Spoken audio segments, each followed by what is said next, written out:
nowadays you got to have that because people nowadays. Before we get straight into the podcast, I just want to give a huge shout out to our sponsors, Declan Kirby GAA Star. Declan Kirby GAA Star Championship Journey. It's a series of GAA team children's books written by primary school teacher and GAA coach Michael Egan. You can check it out in the link in the description down below, of course, as well. Follow the trials and tribulations of Declan Kirby and his team at Smithgreen Gaelic Football Club, recently formed but promising GAA team. The book is now available in Easons and all good bookshops, so check it out in the description down below, and let's get straight into it. So welcome back to the GAA Fan TV podcast. My name is Aaron. I'm delighted to be joined here by John McMahon from the JMac Podcast.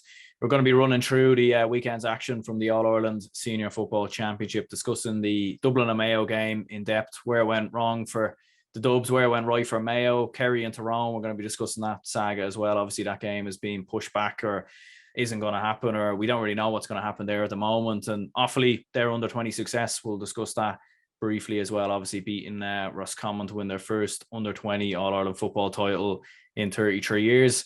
I suppose a very mad weekend of football, and I mean, how do we digest all that?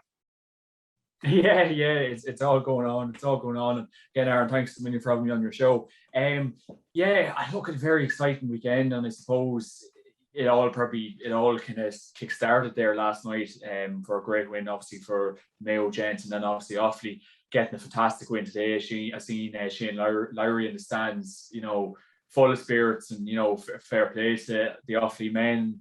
And it'll be great to see can they kind of go places and build players from that squad as well. But yeah, very, very exciting weekend. I suppose the sad part about the whole thing is, we're at the semi-final end of things in the senior championship, and I don't know where the weeks have gone. It's really flown by. So you're just hoping for more football, but it's absolutely flown by. I think the league was really quick.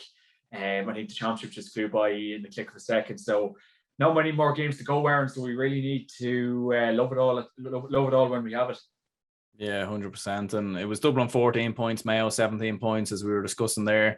Unfortunately, Dublin's first championship defeat until 2014. But like we were saying off camera there, you were saying like the GAA needed that. And that was kind of what I seen a lot of people kind of discussing on Twitter. And although as a Dublin fan myself, I don't quite agree. Like, I can't quite get on board with that. But I do understand, like, it did seem like maybe this was kind of needed in the GAA, was something different, I suppose.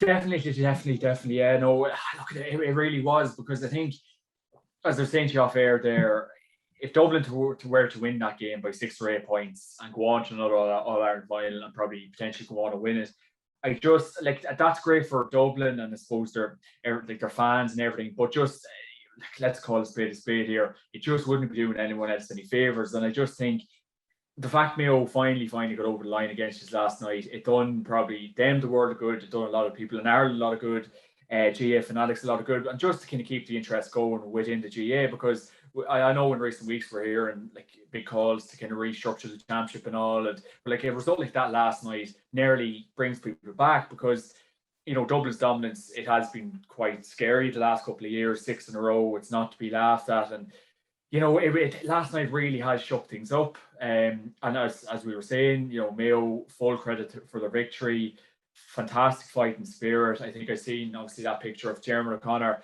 keeping the ball in along the end line.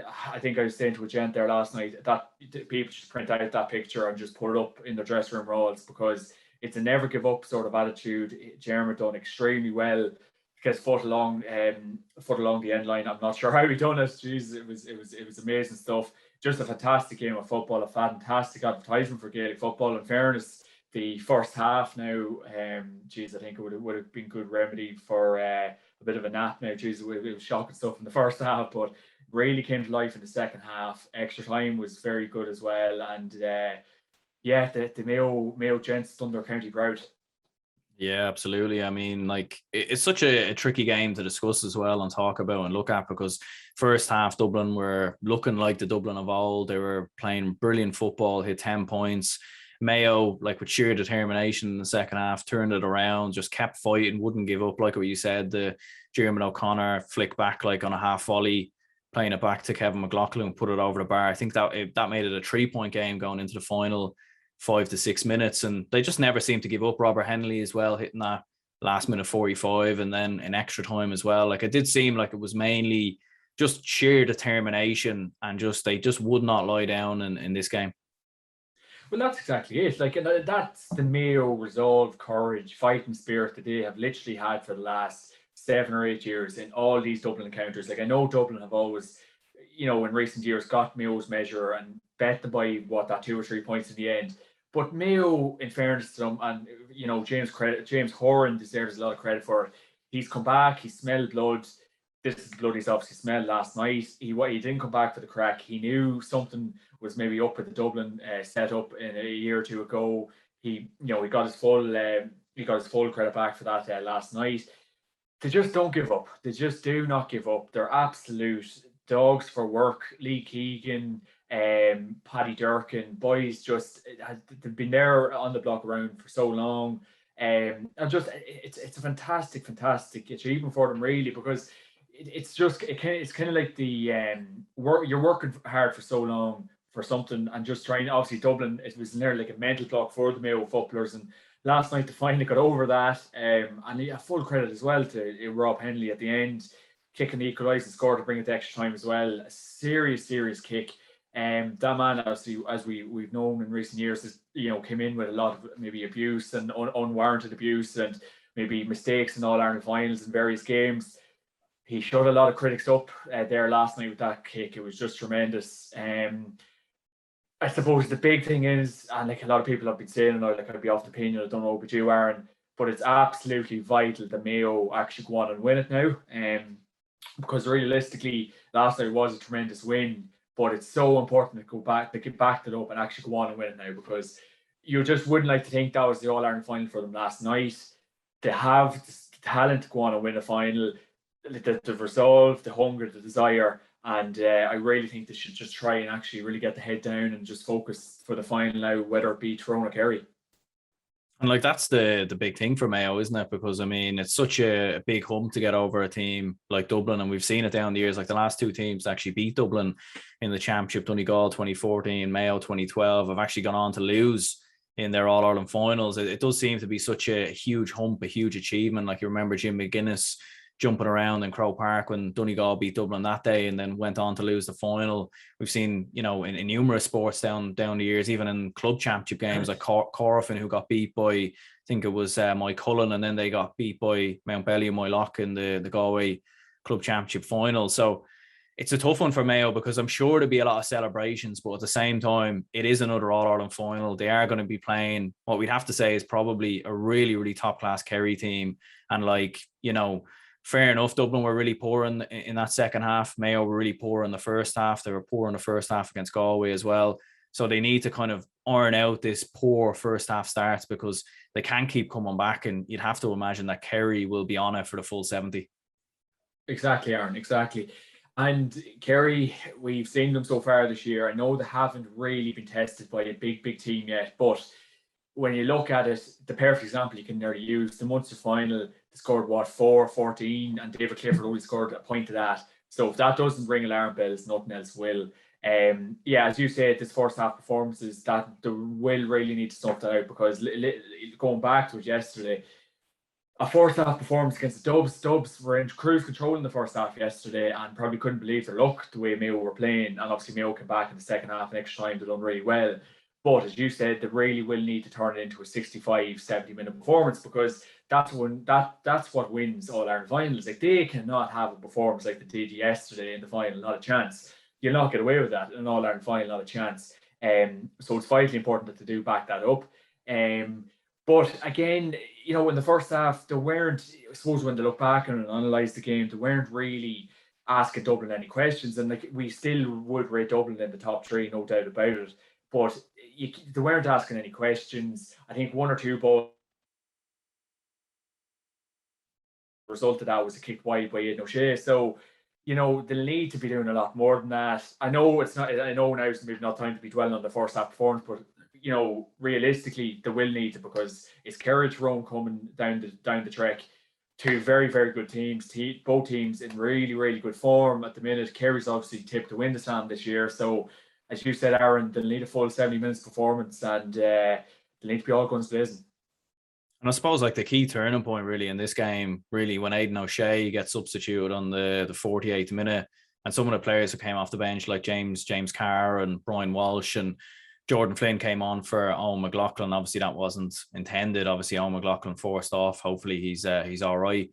But all those players making a huge impact. And like Mayo just gradually, as the game went on in the second half, just slowly found their way back into it. And it did seem that those substitutions, and in particular, taking off your captain, Aiden O'Shea, who was having a very poor game by his standards, like missed a mark right in front of Hill 16, which I don't think anyone could believe really. Like, and you could see from his own facial expressions, he looked like a beaten man. But for James Horan to make that call like that, that's some amount of balls, Sean.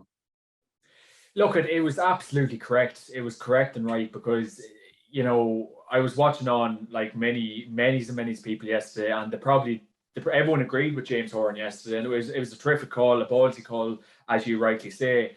It was absolutely correct and valid. I just think, and I think I said this to you around Christmas time last year, I seriously do think there's big questions over Aiden O'Shea in these big games. Fair enough against the likes of Sligo, Leitrim, Roscommon, all them kind of teams, maybe scoring, 2-something a game. You're coming up against Dublin and Kerry. You're not going to get that same amount of space. You're not going to get that amount of time with the ball, not a chance. So I think last night maybe did show that O'Shea might be coming to the end of his career with Mayo. You know, he looks maybe like a squad player at this stage. I know Horan obviously has big belief in him and stuff, but look, he did take him off. Mayo rallied on without him. They probably performed better without him to a big degree as well. And he just wasn't really at the races yesterday. I know he came on the pitch yesterday when there was handbags and all, but didn't really need to do that either. For a lad with his experience, he's been around the block a long time. I was very surprised. I know handbags when they get going, one in, all in kind of thing, but O'Shea really should have stayed put. But it was it was correct decision by James Horan. It proved to be right because look, they won the game. I still think the Mayo play was still quite slow, quite stagnant, even when O'Shea was on the pitch. I know he gave away one or two balls, criminal stuff at that level. You can't be doing that in an All-Ireland semi-final, not a chance. You'll not get away with it. Fair enough against the likes of Sligo or Leitrim all day long, not against the Dubs. And correct decision by James. And I just don't. Sometimes I don't really understand all the hype around Aiden O'Shea because I said this to you numerous times, Aaron, and a couple of months ago. I just think in big games, O'Shea just hasn't done it for them. Yeah, like he's never scored against the Dubs in an All-Ireland final. I think he scored against Dublin back in 2012 and maybe in some of the other semi-finals. But yeah, it does seem that in these big moments, in these big games, whether it's a psychological thing or something to that effect, he doesn't seem to quite show that same ability. And I suppose a big call for James Horan now, whether he starts him in the final. I mean, he is the captain after all. And you would imagine that it would be quite a big call to leave him out. But at the same time, like what you said there, like I think Aiden O'Shea would actually be a good option coming off the bench, like very tall, rangy player.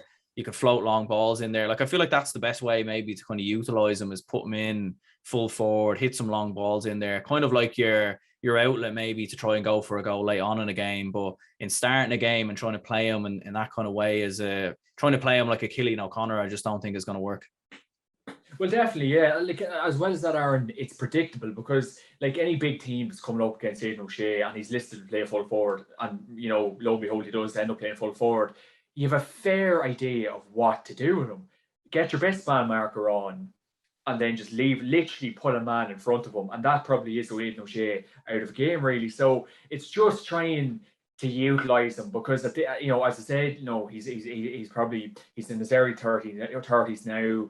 You know, the GAA clock, it runs very quickly when you are playing. It seems to be when you hit your 30s, you're probably near retirement age, unfortunately, at this stage. But I just think it's about utilising him in the right way. If Horan still does fancy him, I still think bringing him maybe on in the last 15 to 20 minutes, because I just think when teams come up against Aiden O'Shea, it's nearly like to know what to expect. The big teams, I'm saying, the likes of Sligo, Leitrim, and teams that have struggled in the past just don't have the calibre of player to compete with him. But I just think in the final, it's a big call. Straight after the game, there was people saying, does he start O'Shea the next day? What does he do with him? And they already talked about that even after the semi-final. But it just goes to show he still is a big player for Mayo. But I still think I sometimes just can't really understand the hype about him. I can understand the hype about the likes of Cillian O'Connor, proven point scorer. He's been around the block for Mayo much at the same time as Aiden O'Shea, but I just think if O'Shea is to be used the next day, I'd probably bring him on. I'm not sure if I'd start him, probably based on that semi-final performance, Aaron, because, you know, it's a results-based business.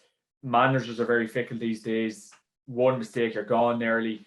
O'Shea, biggest name in the team, off you go, Horn says to him. So it's a big question the next day, and I think Horn would be a very brave man, I suppose, to drop him. But in my opinion, I'd bring him on because I just think it's getting very predictable with him, you know. Yeah, it's a big statement, all right, from James Horan to make that call, take him off. And yeah, like what you said there, like, I mean, he took him off in the 48th minute. I'm sure he wouldn't want to make that same mistake again against Kerry, because luckily enough, Dublin were extremely poor in the second half. Would Kerry be as poor? Probably not. Two players that really did stand up for Mayo. Well, I suppose a lot of players stood up, but two of their attacking players, Tommy Conroy and Ryan O'Donoghue, I thought were brilliant. And Tommy Conroy especially, like, very quiet in the first half, but in the second half, I mean, just such a talented footballer. Like the way he runs at players, creates space, like bobs in and out. Just a very top class footballer, and two exceptional players for Mayo to have going into the All Ireland final. Oh, class, absolutely class. And I think Tommy obviously had that nickname Tommy Goals. He was Tommy Points last night. He was absolutely terrific. O'Donoghue's moving on inside was brilliant.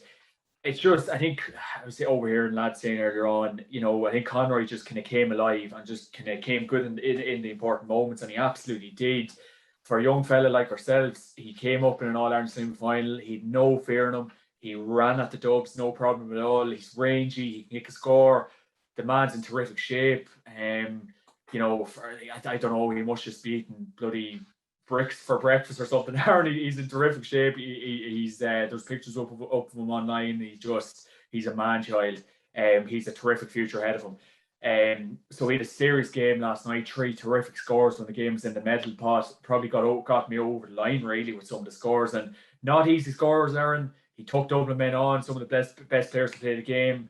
No fear in them, confidence galore, and geez, they were terrific points, especially in tight minutes like that in that kind of a game. And then sure, what you say about Ryan O'Donoghue, just a terrific point at the end, composure, cool, calm, collected. You know, these young lads from Mayo, you know, there's a bright future ahead of them. And, you know, at this stage, let's hope they can kind of get over the line in the final, because, you know, the performances them lads put in, the likes of Leroy Keegan, Paddy Durkin and them lads, you know, you could really make a case for the Kerry young lads as well. But no, seriously, terrific performance to them two boys, and Mayo was definitely in a safe place with them boys. Yeah, Padraig O'Hara as well, a fullback, was unbelievable for Mayo, like a one man of the match on RTE. I think Tommy Conroy should have won man of the match personally, but Padraig O'Hara was unbelievable. Like in defence, like you could see Con O'Callaghan just didn't seem to have that same influence that he's had in previous games. In the first half, he was dropping on the ball, he was doing his usual stuff, but in the second half, like, just exceptional. And I suppose for Mayo, like, that's been a bit of a question mark for Mayo over the past couple of years, even although they've had a couple of retirements in recent seasons with Keith Higgins and Chris Barrett and whatnot.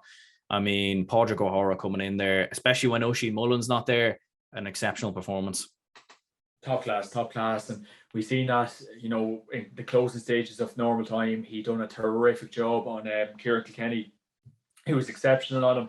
Again, I don't know what it is about this Mayo team. None of the players have any fear. They're just, every single game, they never give up. They'd run into a brick wall for James Horan. Absolutely sensational performance from Cork yesterday, and he can take full credit for it. You know, it was just great, and he led by example. He charged out of defence. It was a fantastic man marker job. I think he picked up Kilkenny in the closing stages of normal time yesterday, and he's done a terrific job on him. That's not easy. Kilkenny's in, we thought he would have been nearly in Player of the Year kind of candidate form, so he done a terrific job on him. And it's just, I think he probably epitomises everything that's right about that Mayo team. Desire, don't give up, stick to the plan, and try to get over the line. And that's what he done. He was absolutely terrific. And this even, like, as well as that, like, and I suppose you probably don't want to preempt the future too much, but even if they don't get over the line in the final, I still think, and obviously that'll be a huge heartbreak for Mayo, no doubt about it, but they've a serious bit of a team there to work on with even. And even if you do add in Oisin Mullen into that as well, things are looking good for Mayo, aren't? Yeah, and like Cillian O'Connor, I know they were saying back when he originally got his injury that for an All-Ireland final he might be available. Now I don't know, we'll have to wait and see. But even if you could bring him off the bench, maybe in a similar way to what Tyrone were doing with Cathal McShane, like having, and if Oisin Mullen's back as well, I mean that gives them a huge chance, and that gives them even more options. Like the fact that Cillian O'Connor is injured and they've actually qualified for an All-Ireland final, and then you could potentially have him coming off the bench. Like it's just that would be a huge bonus. Oh yeah, 100%, 110%, and like it's keeping these lads kind of fresh and kind of giving them the confidence, like they know they can do it. Like yesterday, done them young lads the absolute world of good, because we know the standards Dublin have set. We know what the players are like. Everyone has studied Dublin to no end, and that will give them huge confidence going forward. That done Páirc Uí Chaoimh the world of good, because man of the match against the greatest team of all time. Incredible achievement by himself, does his family, his friends, everyone proud for that performance he put in. And you know, it's the impact subs as well. Cillian O'Connor, he is there for the rest of the season, Aaron, isn't he? I think he is, yeah. But I remember they were saying when he was initially injured that he might potentially be back for an All-Ireland final. Now I'm not sure. It might be, probably not, but maybe you never know. Like maybe. Yeah, well, fingers crossed. I think from a spectator's point of view, it'd be great. But I still think Mayo nearly have enough there. Like don't get me wrong, if Cillian O'Connor could come back for the All-Ireland final, be fit for a fantastic addition, make no qualms about it, it'd be brilliant. But Mayo still moved really, really well without him against Dublin. So like if that's not enough incentive for the Mayo to kind of push on after that and actually go on and win the final, it Jesus, there's not enough more you need to kind of say or do really. But look, if O'Connor can miraculously make it back for the final, it would be some addition, and it could be the icing on the cake for Mayo. But then again, as I said, you carry Tyrone waiting down the pipeline iron, and that's a serious test too. Yeah, and I suppose we'll finish up about Mayo now. But I suppose before we do, what do you think, Mayo for Sam? 2021, is this finally the year the curse breaks, the 70-year way? I mean, they've done the hard part. They've beaten Dublin. And I know you were saying there like that Mayo will probably come good over the next couple of years, and that's fair enough. But I do think Dublin will regroup, and it's hard to know whether they come back stronger. There's definitely we'll discuss Dublin a little bit more. But like if Kerry were to beat Mayo, that's an All-Ireland for David Clifford, an All-Ireland for Paddy Clifford. Like Kerry are only going to go from strength to strength. So I mean, there is a bit of pressure for Mayo, I think, going into this All-Ireland final. Huge pressure, absolutely huge pressure, and like I think they should enjoy yesterday as much as possible, really, and I kind of sink it all in, and then obviously get the hard work done for Tyrone and Kerry for the final. But of course, you know, if it all goes ahead and everything goes swimmingly, but I still think, you know, there's obviously then be kind of doubts about Mayo in an All-Ireland final, nearly no matter who it's against. I know obviously they played Donegal in recent years, and obviously the Dubs in recent years a couple of times, but it's probably a mental block. But yesterday was the mental block against that Dublin team. You know, Dublin obviously, like the nearly probably nightmares about them over the years. So, you know, it was all banished yesterday. So it's just a new challenge for them now. You know, Mayo's record against Kerry over the years isn't too bad. Okay, or Tyrone, you know, either team, it's not too bad. So it will be very interesting, but it is so vitally important that they go and back up yesterday's performance, because sports cynical. It can eat you up and swallow you out. You can have the best days, and then the next day you go out, you could be bet by a couple of points, and it's heartbreak. So yesterday was huge, absolutely amazing by Mayo. But if they go and get bet in the final, back to square one, Aaron.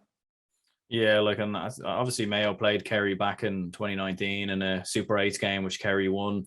And obviously a lot of the Kerry players that would have been playing against Mayo probably back in the, you know, late 2000s or early 2010s and whatnot, like the 2014 game, probably no longer in the team. So it will be those kind of memories that have been there for Mayo down the years won't be there going into this game against Kerry.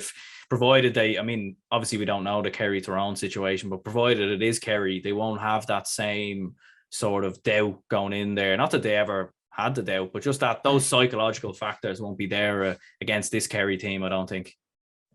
No, 100%, and that's exactly what I'm saying. Like, I honestly think it was a mental block against Dublin, and the final got over the line yesterday, as I've said previously. But it's probably just setting them the new challenge and just kind of, writing a new script against this Kerry team and looking at obviously at their strengths. And obviously their strengths at the minute is the Clifford brothers, Sean O'Shea, shooting absolute lights out. So that's Kerry's strengths.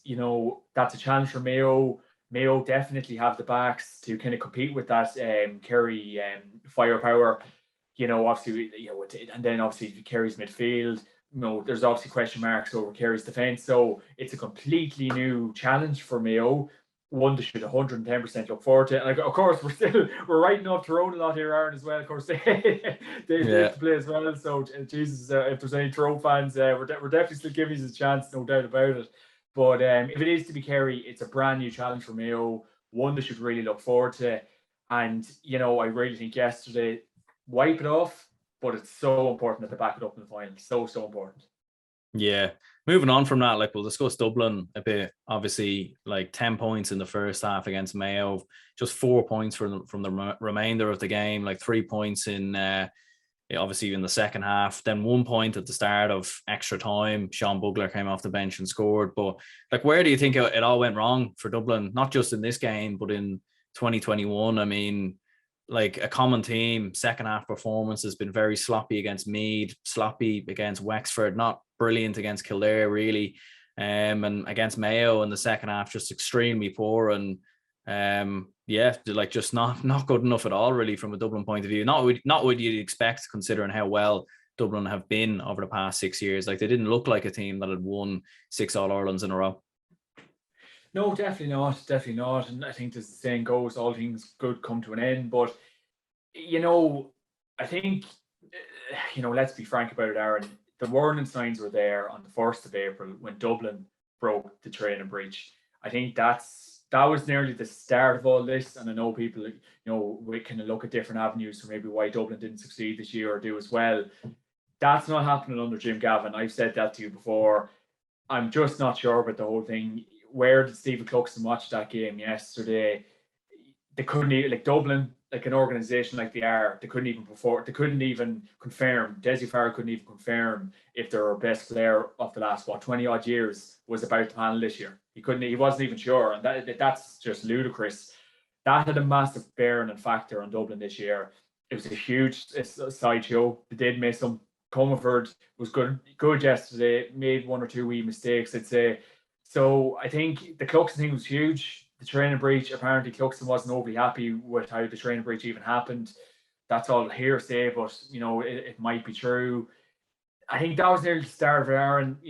A true league campaign, okay, normally has to do, but just when it came around to championship, they normally blow teams out of the water. They're very ordinary against Meath, very ordinary again, as you were saying, against Kildare. And I just don't think there was something obviously amiss. Big turnover players, that's absolutely fine. But Dublin have always had lads leaving the panel in recent years and gone on the best. It just looked very different this year for Dublin. Even the likes of Brian Fenton underperforming yesterday, not great throughout the championship. We're used to seeing Brian Fenton. Yesterday would have been a great example for Brian Fenton to turn around and say, right, lads, I'm going at this. He was nearly tipped to get man of the match yesterday. And he just wasn't at it. He springed a few passes around, didn't do anything really attacking towards Mayo. We're so used to seeing Brian Fenton darting up the right wing. We just didn't see it yesterday. And just an underperformance. Conor Gallen was poor again. Kilkenny kind of kept Dublin in the game throughout, but it just wasn't the Dublin of old. It wasn't the zippy, quick Dublin, fluid attacks that we're so used to seeing.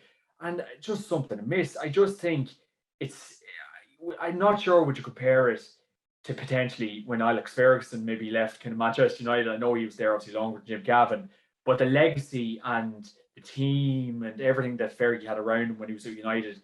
But when Jim Gavin was there, the players had respect for him. Gavin was obviously smart enough to confirm when players left. They all had respect the way Gavin carried himself throughout all the games. So I just think there might be something up maybe with Dessie Farrell. Are the players buying into his system? Eric Lowndes leaves a few weeks into a championship. That's unheard of with Jim Gavin unless there's a serious case. So the warning signs were there, I think, since the 1st of April. I'm not sure about what your thoughts on it, Aaron. Obviously, you're on the ground, you're hearing more. But I just think at the start of April, I think a lot of people should have just copped on, and maybe Mayo and the likes of Kerry probably did, and obviously Mayo did because they got the win yesterday, that there wasn't something right this year. And lo and behold, look what happened yesterday, Aaron. I'm not sure what your thoughts on it are, but that'll be my take on it anyway. Yeah, no, like I think you make a lot of good points. Like I think with Dublin, we've seen a lot of players opting out over the past couple of years. Like we've seen obviously Paul Mannion's opted out, Jack McCaffrey's opted out, Eric Lowndes is retired, Keane O'Sullivan, all right, fair enough. He had a lot of injuries, so that's fair enough why he retired. Jeremy Connolly probably easily could play another couple of years if he really wanted to. Certainly still has the ability, still young as well. Like as far as players go, he's younger than Dean Rockham, I'm pretty sure.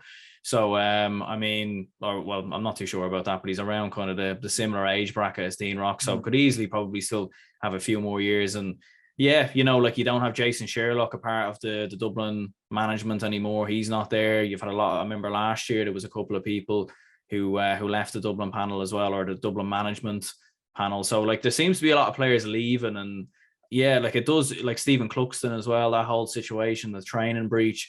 Like you would wonder, is there, like I could be speculating a bit much here, but you would wonder, is there something just not right in the camp? Are players not happy maybe with how training's going, or is there something just kind of going on behind the scenes? Because like to have that amount of players opting out, and fair enough, they've won 6 All-Irelands in a row, maybe they don't see any need to keep playing. Like they've Paul Mannion, Jack McCaffrey, they've achieved all there is to achieve, but you would just wonder, is there something else maybe going on behind the scenes?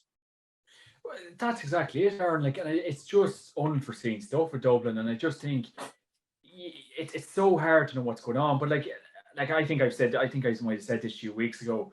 It's so hard to know how enjoyable all that success might be. Like, don't get me wrong, an All-Ireland final to win 6 in a row, it's an incredible achievement, and she's one this should all be proud of. But I just look at Paddy Andrews in the Off the Ball podcast he does with Andy Moore, and I just look at I like to think I can read people quite well, and I just look at Andrews. It just seemed, and I think I said this to you off air before, it just seems so intense and professional, and there's no sort of crack or a bit of banter. Like every time Andrews references Dublin, it's just so serious. Like one thing I think a quote he said one time, if you're not in your game for 2 training sessions and you're listed to start, you're dropped. You'll not get a look in for the next day. You might not even get into the 30. All this kind of crack. It just, the fun seems to be gone. Of course, we're just speculating here, but if you've lads leaving, if you've the likes of, obviously, as you were saying, Paul Mannion, Jack McCaffrey, Connolly stepping away quite early, and I'll always reference this fact. I remember hearing Jack McCaffrey, like I think it was Joe Malloy in Off the Ball system. Like I think I've said this to you before, but McCaffrey saying if I'm playing for Dublin in 5 years, he has the permission to shoot me. So, you know, McCaffrey's obviously coming from a very, you know, he's a very well-educated man. He obviously has work to focus on and everything. But, you know, if he can't buy in with his work, he wasn't enjoying it. And obviously, as you were saying, and like, I'd be off the opinion as well, Jeremy Connolly definitely had another 2 or 3 years to give for Dublin, and he walked away. So Paul Flynn as well. So it just seemed to be, the enjoyment seemed to be going out of the camp. It just seemed to be like they were just doing it nearly for the sake of doing it. You know, getting in the 78 All-Ireland title, and that's nearly the way it was going. So it just seemed to be, it was very demanding playing for Dublin, not overly enjoyable. Are they a team collective? Like you see Dublin walking in like to the changing room or that kind of crack. Like what's the morale like around the team? You know, what impact is Desi has had? What has Desi, like I know it was a short season last year and Desi hadn't the whole pile of time to work, and obviously this year as well. But it's hard to know what kind of impact Desi Farrell's even really had with them. You know, is the morale good? The Cluxton situation, how was that not sorted out? Why is Desi Farrell saying in all his, you know, pre-match, post-match interviews, oh, we're not sure. He just hasn't really said much to us. He's the captain of your team the last 7 or 8 years, and there's been no word from him. Like it's bizarre, Aaron. And I just think it's mind-boggling stuff, and it's so hard to know. Like even in the last couple of games, Dean Rock just didn't look happy when he was taken off. There's no even kind of management team really approaching him. It just looks so flat and off for Dublin the last couple of games, and it's just very odd. It just seems to be, and I'm not sure. Obviously people will have opinions, but it just seems to be when Jim Gavin has stepped away from the Dublin team, it just looks like standards have dropped down. Yeah, like, and they look like a team that's overcoached, and many ways as well. Like like fair enough, like you need to manage a game and you need to pass it around the back and control the tempo, but it seemed like they were overdoing it. They were overplaying it. They were overplaying a pass. They were trying to be too clever, like trying to be, almost arrogance in many ways, like to see, oh, we'll just pass it around here and sure Mayo won't be able to get the ball off us. And, we don't need to make that extra run, or we don't need to make that extra step. And it eventually just seemed to catch up with them. And I think like this business of all those fouls as well, like all those cynical fouls, like it looked like desperation, and it looked like Dublin had just ran out of ideas. And they do look like a team, in my opinion, that's just been ran through the absolute mill. And there was just going into extra time in that game, there was nothing left in the tank. The wheels just completely fell off. Ah, yeah, 100%, Aaron. Like I was saying to a chap earlier on, you've just run out of ideas, as you maybe are saying, overcoached, and stick to the plan, stick to the routine, get the ball into Con, get the ball into Kilkenny, nice direct ball, running off the shoulder. Like, I think a sports psychologist would be nearly interesting to can hear his maybe perspective on the whole thing, but it just seemed to be the last man you nearly seen smiling for Dublin on the field play, and I know he's smiling on the pre-match parade, but Jack McCaffrey literally looked like the last man that was enjoying playing his bit of ball for Dublin. You're not seeing much enjoyment from the lads even throughout the games, even when they get a goal or a point. They don't even crack a smile. Like it's just like on to the next, get back into position, mark your man. It just doesn't seem to be enjoyable setup for them at the minute. It was yesterday a bit of a wake up call for them to nearly just kind of, maybe get like, I know a lot of people might be saying, oh Jesus, Dessie Farrell might walk after this and go, but I still think Dessie Farrell will do another year or two with Dublin without a doubt. And yesterday definitely wouldn't have been a big strain on his contract, but that, as you referenced there, that overcoaching, getting the direct ball, just sticking to a plan. If you go without that plan, you'll get subbed off, you'll get dropped. And if that's what the case is, that can't be enjoyable, because you will literally feel like a robot. You like, even when Dublin are keeping the ball for the 2 or 3 minutes, you nearly get the feeling nearly in training, or if they were doing that or practicing that, if a player gives the ball away or if he fecks up, it's nearly like you're going to be given out to. It just seems very unforgiving with Dublin. So you nearly feel, sports culture will be the best person to kind of read into this kind of crack, but it's just the cracks are there, and Mayo exploited it big time yesterday. It would have been interesting to see maybe Dublin Kerry in the final to see how that would have went as well. But yeah, the cracks were showing, and it's a very interesting topic, Aaron. It's a very interesting topic. Yeah, it is an interesting one, and maybe at some point, maybe 1 or 2 players will retire and speak a bit more about it and lift the lid, although I don't think maybe they'd want to do that whilst there's still a lot of players in the panel. Like, I don't think Paddy Andrews would ever really kind of go out and admit, Yeah, 100%. Like, even on off the ball, like Paddy Andrews is still holding to his guns. Like, don't get me wrong, when Tommy and Andy maybe do ask him, like, on the off chance, a few questions, but Andrews is still committed to not really saying much about what's going on in Dublin camp. So that just goes to show like an allegiance to a band, or like an allegiance to a team, which he really does seem to still have. But he's still not kind of giving away much stuff. So you nearly, if you try to get maybe, I don't know, maybe a few drinks into some of these Dublin boys, you might hear a few things. But it just, but even like Michael Darmacall, sure, he stepped away in recent, like the last year as well, and he's a happy-go-lucky character too.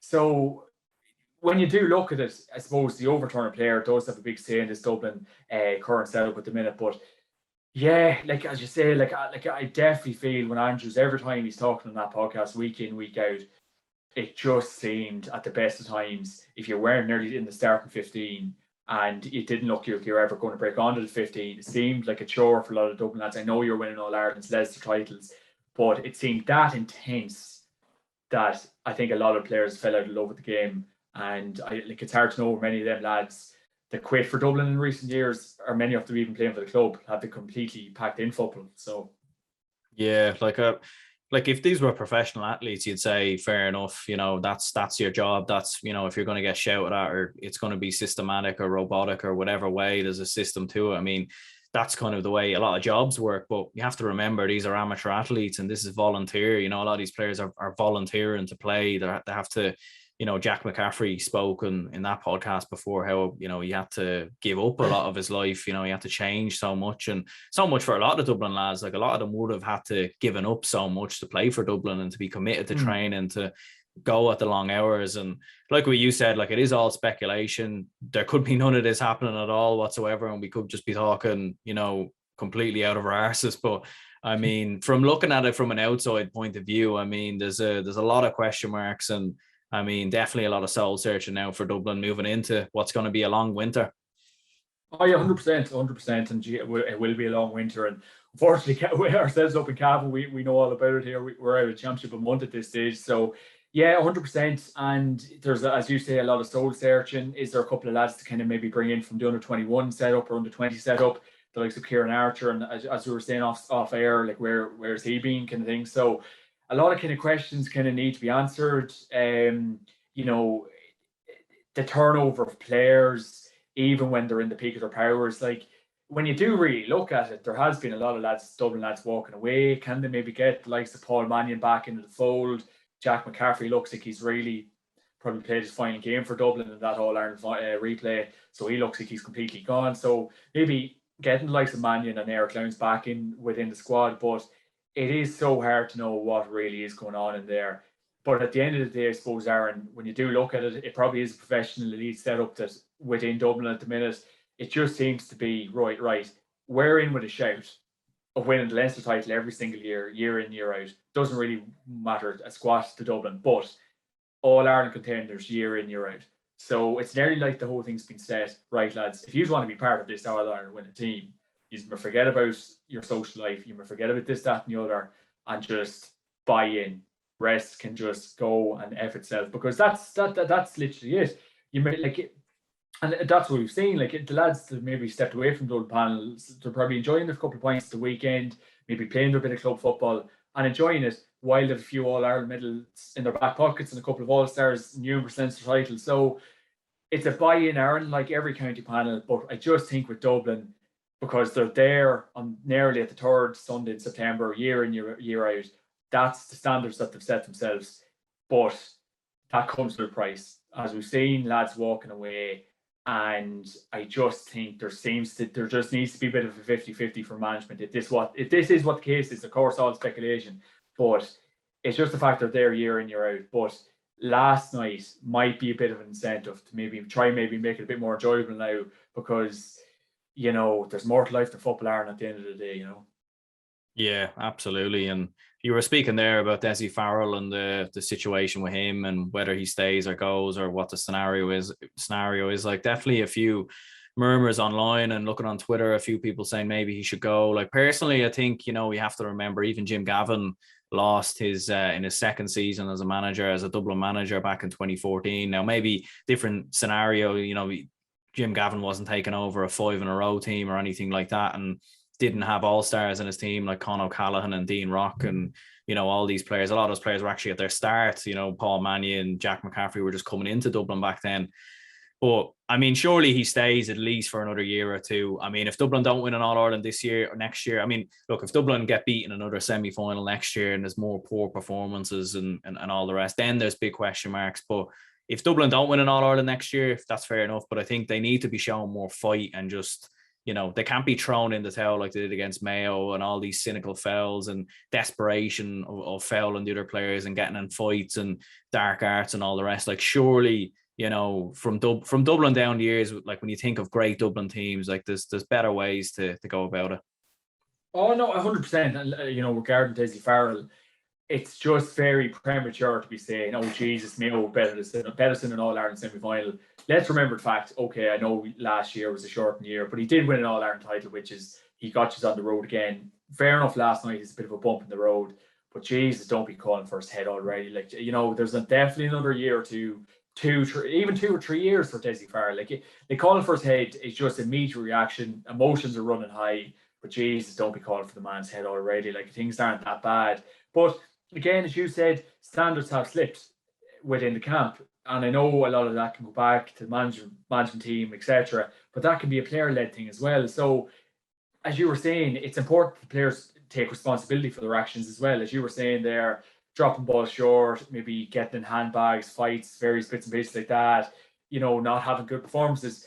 Players need to up standards as well. Like I always say with management teams, they can only send you out, put you in your position and give you a bit of tactics. That's all they can really do. Like I know Dublin have a lot of like backroom staff and everything goes with it, but at the end of the day, it's the players kicking the ball over the bar. So it's the player-led thing. It's important that the players can remember that they've high standards.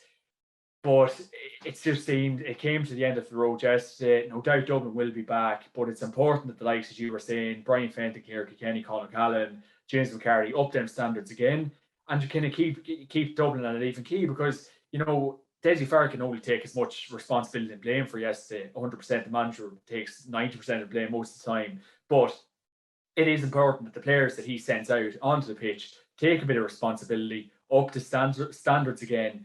And at the end of the day, Dublin won't be too badly well off because you're probably looking at Philly McMahon maybe hanging up the boots, and that's not too bad. Even if he does, he might do another year. Who knows? That's all up to Philly. But the standards will need to be up with Dublin because the stuff we've seen from them in recent weeks is no stuff we've seen from them in recent years, Aaron. Yeah, and like what you were saying there earlier, the players coming through at underage level like doesn't really quite seem. I mean, there are players there, like Kieran Archer is there, Lee Gannon looks like a good player coming through. Now he might play for the hurlers, but we'll wait and see what happens there. You've Lorcan O'Dell, Ross McGarry, like there are a good crop of players there coming through. But when you look beyond that, when you look at the under-20 team this year, beaten by Offaly, okay, fair enough, Offaly, we'll get onto them in a moment. They went on to win the All-Ireland. But normally a Dublin team losing to Offaly, you wouldn't associate that with Dublin, especially at under 20 minor or even senior level. The minors got absolutely beaten out the gate by Meath. I mean, I remember watching that game and Meath scored like 2-3 after about 5 or 6 minutes, and Dublin were beaten before the game was even started.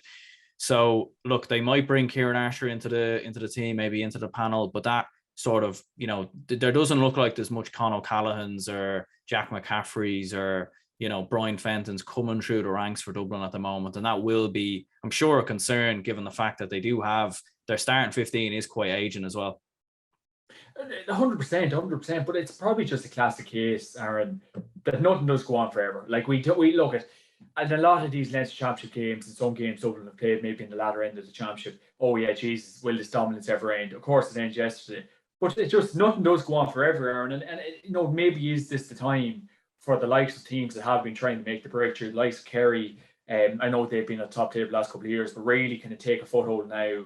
Mayo, Tyrone, and maybe even the likes of Donegal, and teams to kind of get up through the ladders again, because nothing does last forever. Maybe, and I know Kieran Whelan on the podcast a few months ago, and he was saying Dublin actually don't have much coming through, and people laughed at that.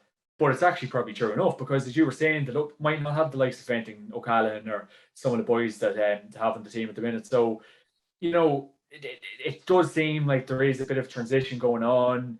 As you were saying there, me did give you a bit of a tanking in the Leinster final, bit of a wake-up call, and I know Offaly betches in the under 20. So it just seems to be like, there's a lot more work need to be put in, probably at grassroots levels or underage level now for Dublin to kind of develop these players to get them through, because at the end of the day, and I know we keep referencing them, but Fenton, O'Callaghan and Mannion and the boys, all fantastic players, but they're not going to be able to play forever. Like, some of them lads might opt to take a year out. That's another year gone for them, and they'll be seeing 30 before they know it. So the football clock, once you hit 30, people's retiring. Your body's nearly retiring yourself when it comes to intercounty football. So it's just important that Dublin actually do, breed young lads coming through, and just kind of get that sorted, because they don't actually seem like they've a lot coming through, and it'll be interesting to see now for the next couple of years what they can bring to the table, because at the end of the day, Aaron,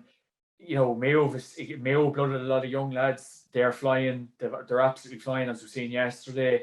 Kerry's only getting stronger. Tyrone won the Ulster Minor Championship there on Friday. Tyrone's going to keep getting stronger. So it's weird to be saying it, Aaron, but Dublin actually need to start getting up to the chase and pack again. Yeah, like, I mean, they were in two under 20 finals there against Cork in 2019 and the 2020 final last year against Galway. So there's plenty of players there that they could pick from, and you would wonder why a lot of those players aren't ahead of, into the senior panel or coming off the bench. A few maybe have, like Paul O'Cuff with Burns come in, and you've seen Aaron Byrne there as well. But surely, like they'll need to make a couple of changes now going into 2022 and just give them more game time. But moving on from that, anyways, we'll discuss the Tyrone and Kerry situation.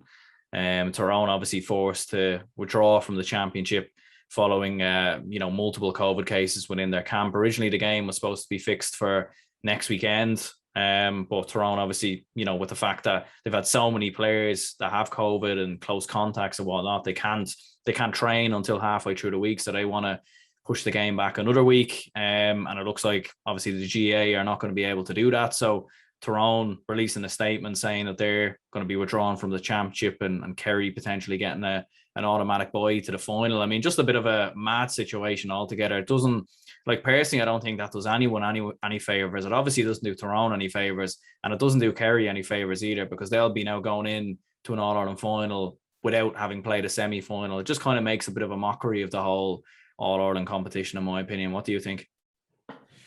Look, it definitely does, Darren. It definitely does. But in fairness, I was looking at Twitter this morning, and I think it was a Cara O'Kane from the Irish News was saying that apparently there is actually going to be another week for Tyrone. So like there nearly has, with whispers of a motion potentially being passed for that. So it would be great to actually see that game taking place. But regarding the COVID situation, it's a very, very tricky situation, because it's very hard to approach the likes of the Tyrone players and management team or whoever is the COVID and say, you can't really say much to them, because, and I know, like, oh Jesus, like Tyrone might be just using this as another maybe week to prepare or whatever.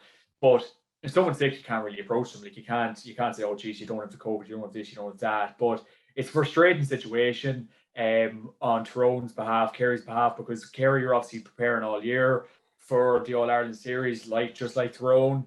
It's very frustrating coming from both camps. No, Fergal, Logan and Brian Dewar were speaking yesterday very passionately about it, but it's tricky. Obviously, we're still not out of this COVID situation. Cases are skyrocket still, and it's still going around the place. But it's so hard to know, like, because were Kerry finally tuned for the game? Were they all guns blazing for it?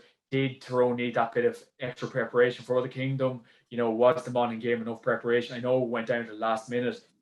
I know they only won the game by point, but were Tyrone really prepared for it? It's hard to know. So you're just kind of dragging your heels. It's a frustrating situation for both camps, and hopefully it can be resolved soon, because realistically the calendar's long enough, Aaron. So even if even if it is pushed back another week, it'd be absolutely fine, because who would really be giving out? Because at the end of the day, you're seeing Kerry and Tyrone. Who's going to turn down a chance to watch that game? Everyone would be in support to watch it. So it would be a ludicrous way if Kerry did get a bye, it'd just make a bit of a mockery of it. Kerry wouldn't like that. It wouldn't be good preparation for an All-Ireland final. It'd nearly be good for Mayo, because obviously Mayo had a serious test last night. But, it's just, you just wouldn't like to be involved in either camp, Aaron, because it'll be very frustrating. Yeah, and obviously we're recording this at the moment on Sunday evening, and this won't be released until Monday, and this situation is developing as time goes on and things keep changing, and by the time maybe this podcast comes out, maybe that game is refixed. It could be very likely actually that tomorrow morning on a Monday that they actually go ahead and make the announcement and make the changes. So, but yeah, I mean it is a bit of a mad one, because if Kerry were to get an automatic bye, and let's say that's what did end up happening, and then they won the All-Ireland, like it's almost like there's an asterisk beside Kerry's All-Ireland win. Like, you won the All-Ireland, fair enough, but you didn't win a semi-final. It just and that's not fair on Kerry either, because they shouldn't be put in that situation. Yeah, no, sorry, 100%. Like that's the way the situation is, like, because there really should be an emphasis on this game to go ahead. And if it goes, like, as I said, the calendar is long enough, so they really should push it back by a week if they do get the chance to. No doubt the players are pushing for it. And, to just play the Munster final and just be into an All-Ireland final straight away, it does make a joke of it. So we really do hope the game does go ahead, because, it's a mouth-watering tie ahead. I know Kerry would be red-hot favourites, but Tyrone would have a big lot to say about it.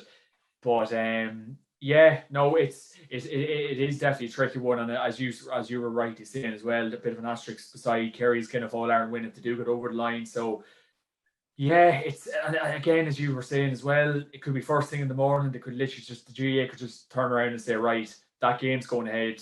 Lo and behold, on we go. So it'd be great. It would really be great, and the games they're wearing 10 at the minute, so wouldn't it be great to have another mouth-watering game that Kerry-Tyrone are, and we wouldn't be saying no to it anyway.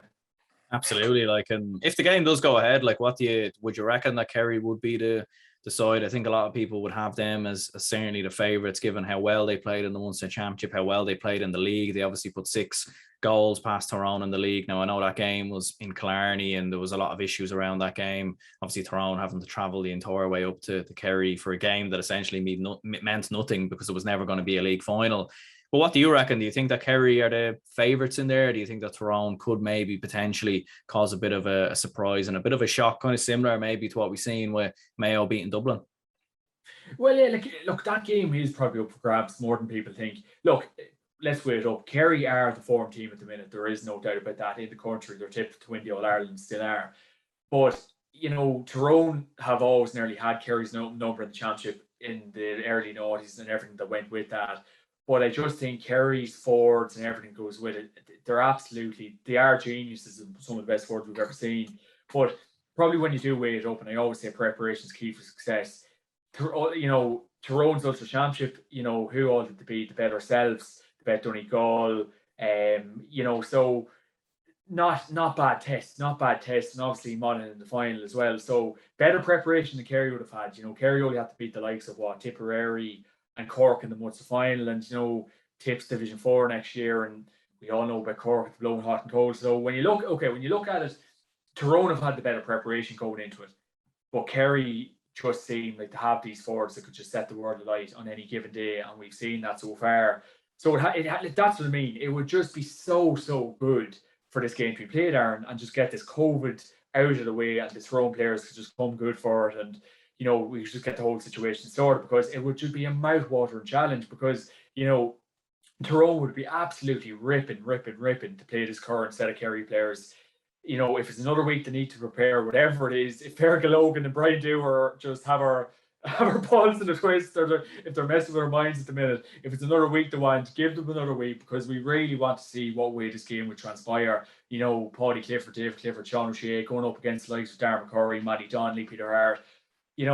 That's what you want to see. That is championship football, Aaron. And for GAA to kind of be dragging their heels for this, that, and the other, be saying, push it back by a week. Just get this game played, because we all want to see it, Aaron.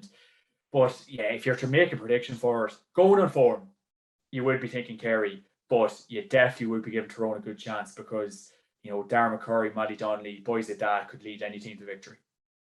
Yeah, and I suppose it would probably be the most crazy situation ever if Tyrone did manage to go ahead and beat Kerry. And all year we were talking about there being one-sided games, and it's a one-sided championship. It's just going to be Dublin and Kerry all the way, and then all of a sudden you have a scenario maybe where Tyrone turn Kerry over. You have Mayo going up against Tyrone. One of them is going to be crowned All-Ireland champions, and Tyrone obviously haven't won an All-Ireland since 2008. So I mean, for Tyrone, seeing that Dublin's been beat, Tyrone would probably fancy their chances against Mayo, with all due respect. I mean, that would be a very intriguing game and a very interesting game. But I mean, huge opportunity for Tyrone if the game does go ahead, and if they could get past Kerry.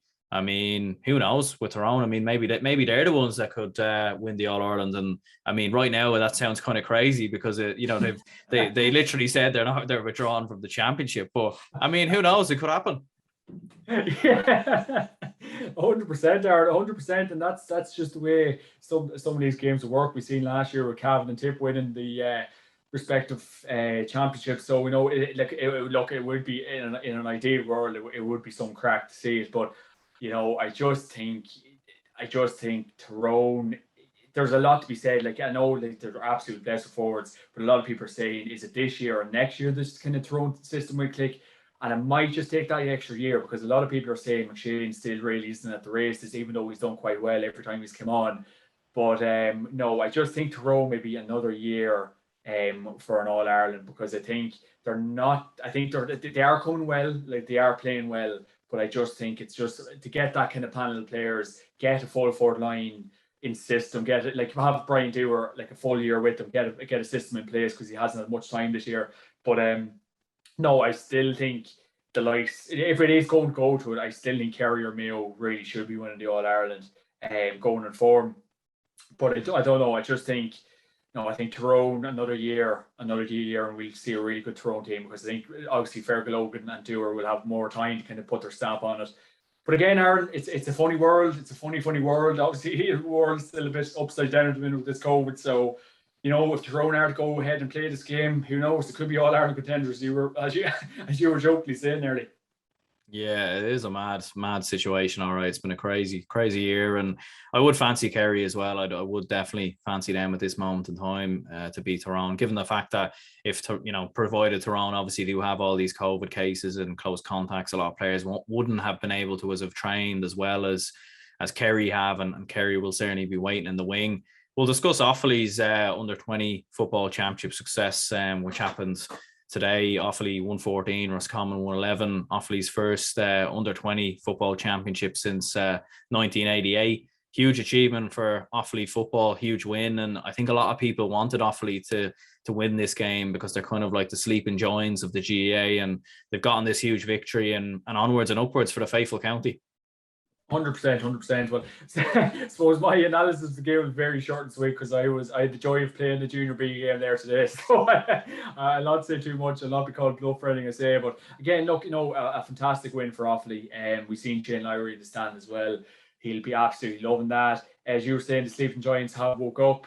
So it's Cormac Egan leading the line for Offaly. What a man, what a mullet, what a personality. So fair play to him. But a great win for them, an absolutely brilliant win for them. Are Offaly on the rise, Division 2 football next year? A great win today. The Hurls in Division 2 next year. So, Offaly can be on the rise. Is it the right time for Lowry to kind of put money into it? It seems like the right time. But it's great for them, and even just to kind of shake the thing up a bit. We haven't seen underage Offaly teams in recent years. It's great to see.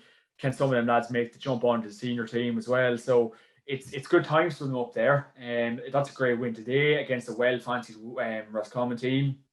I suppose even regarding Roscommon in recent years, we have seen a lot of lads kind of making that transition from under 20 to kind of senior.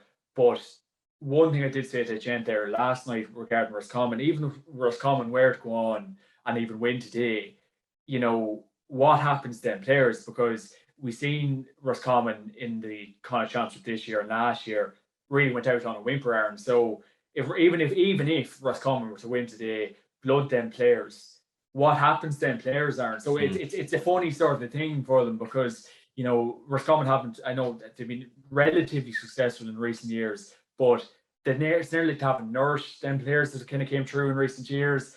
They haven't got the success out of them. I know. Stephen Poach has gone up there to coach them, but it seems to just be very defensive football.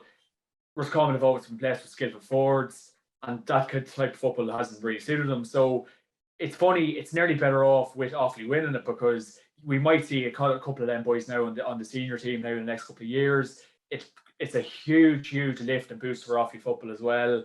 And to be fair, for development and growth and everything that goes with it, Offaly were probably better off, because I just feel with Roscommon, where have these, I don't know what your thoughts on it, obviously you'll be following it closely too, but where have these Roscommon kind of players, I know they've got on to the senior team, but where's the success thing? Yeah, it is an interesting one, all right. You're looking at Roscommon, and Adam McDermott was very impressive today, scoring 1-2. I enjoyed watching James Fitzpatrick in the game against Down. That was obviously a huge win for Roscommon, and I suppose they have been very loyal, Roscommon, the Roscommon management, to the the likes of your Cathal Craigs and the Murta brothers and Enda Smith and whatnot. But you would feel like next year in particular, surely there's a change up a bit, and they do bring through some more under 20 players, and especially from this team in particular, that they do try something different out, because you can't keep relying on the same players to get you promoted, and then you get relegated, like same cycle for Roscommon over the past couple of years. So surely, like what you were saying there, like you'd feel like next year is a great year to do it. You're in Division 2. Okay, Division 2 is actually going to be quite competitive next year with Galway, and I mean Offaly are going to be in Division 2, and we'll discuss them a little bit more now in a moment. But I mean, it'd be a good time for Roscommon to try out those players in Division 2, even if they don't get promoted. Not the end of the world. They can get promoted maybe again the next year, but just try something different. And look, listen, some of their players were very impressive. Dereck Craig as well hit 5 points. I thought he was very impressive, and maybe that's what they need to do. But you see, that's probably my whole point, Aaron. That chap scores 5 points today. he makes the transition onto the Roscommon team. But the type of football that Roscommon's playing at the minute, it's stinking the place out, and it's not nourishing the forwards that they have. So we don't want to go down this kind of big Roscommon rabbit hole, but we have to be realistic about it. If Roscommon were to push on, what happens to these players? Do they walk away from the senior team when they get onto it? Did they just say, right, that's the under 20s done? Do we just finish up with our county scene? And is that it now? So it's all well and good kind of getting to these finals, getting to these semi-finals, but is it just a case of the right management team coming into the Roscommon senior camp to kind of nourish these players, play a nice brand of football? Because we seen against Galway, it was awful. Like, they parked the bus. Like, Roscommon, if I'm right, had the Smith brothers playing that day. The Murtys, I think Colin Craig made an appearance. Absolutely fantastic attacking players, Aaron. Great brains to the game. Since, like, top class players. Like, they'd walk on to any county team in Ireland. But the total point scoring from all the forwards was just not good enough, because that was the style of football Roscommon were playing. So that's what I'm saying. Roscommon, if they are getting these finals, all well and good. But when they make the jump to the senior squad, what happens next? It's a similar situation in Cavan here as well, Aaron. We haven't got the success over the years from all our underage success, because we've stanked the place out with summer football over the years. So it's so vitally important to have a plan for these underage lads. Like, that's, Yeah, like, I mean, it is an interesting viewpoint, all right. And I'd imagine Anthony Cunningham and Stephen Poacher would be sitting down with these lads and saying, look, listen, this is the plan. This is the way we're going to play. And maybe those players will say, oh, we don't want to, we don't want to be a part of that. But maybe if Anthony Cunningham and Stephen Poacher are convincing to these lads and they say, look, listen, we're going to, we can get to Connacht finals, we can win Connacht championships, maybe we can get to an All-Ireland semi-final or do this or do that. Like, I'd imagine that's going to be the general conversation to get those players on board. But like what you said as well, like, similar situation in Cavan, and we've seen that with a lot of counties, even down as well, have had a lot of very good club players and underage players coming through, and they haven't been able to get them onto their county team down the years. So I mean, it's an issue that a lot of county teams have, and I suppose that would be something that I'm sure Anthony Cunningham and Stephen Poacher will be working on. But whether it works or not, I suppose that's a debate for another day, I suppose. Yeah, that's 100% right. But like, when you have the likes, and I want to get into Roscommon, but this is what lies ahead for these Roscommon under 20s. When you have the likes of the Smith brothers, Murtys, Conor Cox, playing that style of football, that's literally reducing their ability that they have. So like, when you're playing that defensive style of football, you're getting lads back, you're ushering lads back, and you're not just letting them play a nice brand of football, pumping the ball into and play a nice attacking brand of football, which them Roscommon lads are absolutely crying out for. So, it's imperative, Aaron. It's absolutely imperative, because you can have success, you can have this, you can have that, but at the end of the day, having all these underage squads, it all translating onto the senior team. So it's vitally important. Look, we're not Anthony Cunningham, we're not Stevie Poacher, but it's vitally important that them pair of gentlemen get this situation right, because there's no point playing this defensive football next year, Aaron, because we've seen against Galway, the chances to beat Galway, they didn't. They are blessed with attacking talent, didn't use them. So if I was Roscommon under 20 players, I'd just be fairly aware of the whole thing, Aaron, Yeah, and just looking at Offaly, I mean, they're certainly a team that's playing very attractive attacking football, like this under 20 team anyway. Like, the likes of Aaron Callaghan was unbelievable. He had 4 points. Jack Bryant, another very top class player. Cormac Egan, like you mentioned as well. They beat Cork, they beat Dublin, then now beating Roscommon in the final. Offaly obviously being promoted from Division 3. Keane Farrell looks like a top class player there, going into Division 2 next year. John Maughan at the helm. It'd be very, like, I think a lot of people would look at it from the outside and see Derry coming up as well and think it'd be hard for Offaly to stay in Division 2. But when you have those quality players coming through, I mean, they might be a surprise package once again next year, like at senior level. Yeah, exactly, Aaron. Exactly, because Offaly play a nice. I know they're in the lower ends of the division, and Roscommon are that bit higher, but they're in Division 2 next year, and they can blood some of these under 20s, because Offaly play a nice brand of football. Always did nice brand of attacking football, like stuff.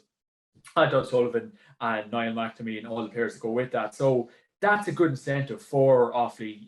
After winning that today, them under 20 lads will want to actually represent Offaly now in the next couple of years, because they know the crack in Offaly, the senior setup. They'll not be stanked out of the place. They'll not be running back. They'll not be in chasing packs. They'll not be, you know, parking the bus. So that'll be a nice incentive for them to go on, reach their goals with the Offaly senior footballers now. Today is a fantastic day for them, full credit for their victory. But it's good vibes for them because they will go on, enjoy their bit of football with the senior team because they know John Maughan at the end of the day will play a nice brand of attacking football. Whereas, as we've already referenced before, with Roscommon, it's defensive, and not a lot of pile of lads would want to buy into that. So, Offaly, it's a very exciting county to be involved with at the minute, Aaron, because the hurling, the football, it's all going very well. Yeah, it definitely is. And like you're saying, Shane Lowry in the stands, like you were saying, I mean, he looked over the moon. He was jumping for joy. He looked absolutely delighted. And I suppose it's great to see like such high profile figures, you know, get involved with their county. And Shane Lowry clearly does have, you know, tremendous amount of passion for Offaly GAA. The fact that he's there and the fact he's hugging his friends and family, like when the final whistle blows, and like looking at Offaly in general and just looking at like the landscape of the All-Ireland Championship and even the minors this year as well. Like you've seen Sligo win their first minor title in God knows how long, like 50 odd years. And we've obviously seen Offaly, you know, win their first under 20 title in 33 years. It would have been 43 years if Roscommon had won the game. And like you're seeing Meath looking very good on minor level. Like maybe the landscape of Gaelic football moving forward now, like what you said, a lot of these players don't often make the jump from minor under 20 and onto senior level. But if they were to do so and things are done right, I mean, things could be changing a lot in Gaelic football, you know, moving forward in the next 5 to 10 years. Yeah, and look, Aaron, long may it continue because God Almighty, we've been crying out for this. Just G as a product, like, and I know we give out about the fixtures and everything that goes with it, but just to see these kind of counties making the breakthrough, it's absolutely brilliant. See Sligo even making the breakthrough there, Meath beating Dublin, the minor Leinster Championship, blood and young players, big fellas, everything, Derry flying at underage level as well. So it's great to see, Aaron, and you know it gets very regimental in the GAA. It's just always the same story. So it's great to see these counties making the breakthrough. We're just hoping that a lot of these kind of young lads winning these minor titles, under 20 titles, make the transition onto the senior team and can represent the senior team because the bag's full of potential. We've seen them on TG Carr shooting the lights out, Cormac Egan for Offaly doing tremendous work, flying for Offaly. So important that these are nourished in the right way, brought into the correct kind of system, and just kind of enjoy their football and make it an enjoyable product for the years ahead, because obviously there's so much complaints about everything going on at the minute, kind of restructuring the championship and everything going with it. But I know that can kind of come second, restructuring the championship. It's important that we have a good product, that the counties are being well represented, and we've good players coming through. So look, Aaron, long may it continue because it is great to see, really. Yeah, it's brilliant to see new counties come up, and obviously yourselves, like seeing Cavan win an Ulster Championship last year and Tipperary as well. Like I think that's what we want to see is new teams and the championship be more competitive and all the rest. I suppose the JMac Podcast, where can people find you, I suppose, before we finish up? Yeah. At the minute, it's on YouTube, and I put it up nearly every, let's say, Wednesday or Thursday. So going well at the minute. Closing stages of the championship. Really looking forward to reviewing the Dublin and Mayo game this week. It'll be a nice conversation. A lot of people will be probably a good form talking about it. So that review will be up this week, and lots of player interviews come now in the following month. So check it out. Get me on Twitter at GA_gear and John_Mac_Mahan, and for all the latest updates. And it's going good. So tune in, guys. Yeah, perfect, John. Well, look, listen, I appreciate you jumping on, and I'll, as always, link it all down below for anyone to go and check it out. Aaron, you're a gentleman. Thanks very much. Up Mayo. Yeah, we'll let you have that one, I suppose.